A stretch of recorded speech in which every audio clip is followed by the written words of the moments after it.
Alright, hello guys, and here we are today with the ageless bloodline, Alexia, someone our skip video. So yeah, overall, second Apocrypha unit, as we had saw from day one. So yeah, let's get into it.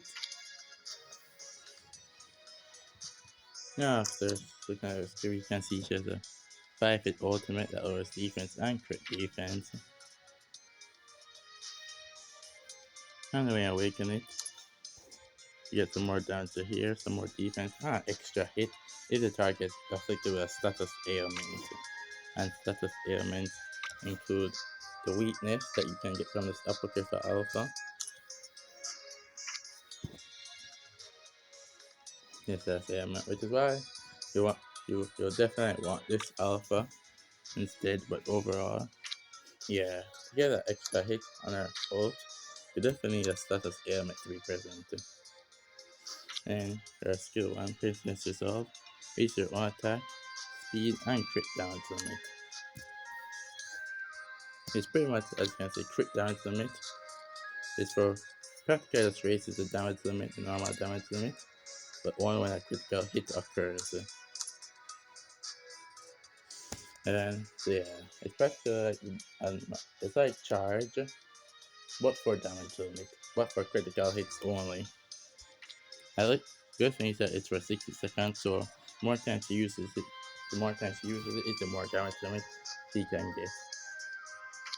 Our skill 2 on Yielding Slash. And this looks like a 2-hit AoE skill. Access inflicts stun, damage and stun, and all enemies inflicts damage. So, the last part this last part here looks confusing. But I'm guessing it's 2-hit AoE. No, the last part is pretty confusing. Man's gonna take it as a 2-hit AoE. And for passive, Ageless Bloodline. Visit one attack and crit rate multiplied by the number of other elementals. And when you awaken it, you get more attack and crit rate. Overall, when you awaken it, you just get some more stun stuff. So overall, just like with this Apocrypha Betas gear, this magic gear over here, where it multiplies the crit rate of by 10 up to 50% for your ally. They did the same thing with this Alexia, and gave her the same thing, but with her one attack as well. You practically, if you have 5 your enemy allies and teams, she has 50% attack buff and 50% crit rate. And when you awaken it, you get 20 times 5, and then for attack and crit rate, which practically means that if you have this skill awakened, you get 100% crit rate from having 5 element allies, which sounds pretty good. Means she doesn't really need crit from any other places. And and and also the crit, and practically having guaranteed crit means that every hit will trigger the crit damage limit, which can be either 30,000 or 50,000, depending on how much and it's stacked. And since it's for 60 seconds, each time you use it, it stacks more. So like if you use it twice, it becomes like a 60,000 to 100,000 or so damage limit. So if we put that with 100% crit rate, between like 50 to 100% crit rate, it's pretty good. Yeah, gear gives stun race to all the other element allies, just like Apocrypha Beta. And also gives a small damage boost. Apocrypha Alpha gives more, even without it being awakened, as you can see right here. You get 30. And of course the stun race from Beta.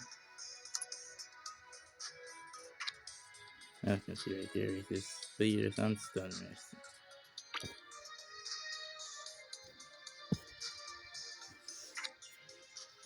So far, and then we went to our awakenings. Our A1 sucks, but I don't know. For the most part, it just seems like a trend for just seems like a trend for Apocrypha characters to have Magic Gear Slot A1, but at least it's free, so you don't really need to spend any course for this. A2 honestly sucks, and A3 is where it gets pretty good, I'd say. A4 as well, also a pretty good skill. That gives her the 100% crit rate. And A5 is what raises her crit damage limit, allowing this to shine more often. Overall, even though these are high awakenings, overall I will say that he's a strong DPS, but it's not enough. So honestly, you know, because that's the only team support she really does is this right here, this small spread down inflicted, and the buffs you get from Apocrypha Alpha are just like way more superior. Even though she doesn't really, even though she's more in between support and DPS.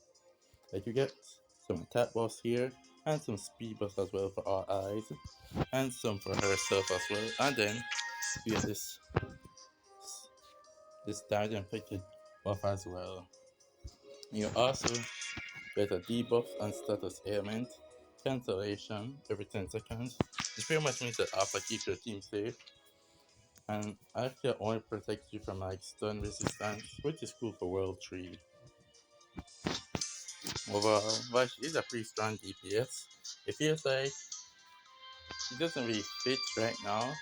And like Alpha and Beta are better than someone, and like he's good, but I don't know.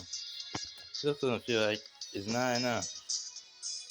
You know, a strong DPS, but she lacks a lot of stuff. One, she like being so self focused doesn't really work for like this character. Only if you're like the demonic gamma, but then yeah, only if you're like her, will being selfish, like a self buffing character will actually work.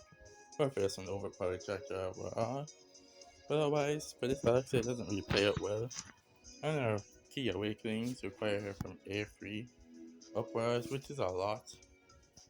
And there's better characters you can spend those scores on, like this Alpha right here. So overall, she is good, but not good enough. Though I will say that they did cook with her heart as well. Making it look pretty good. Though the kit does need some more, I'll say. It is pretty strong damage, but aside that, nothing else. So yeah. Thanks for watching, and I'll see ya later.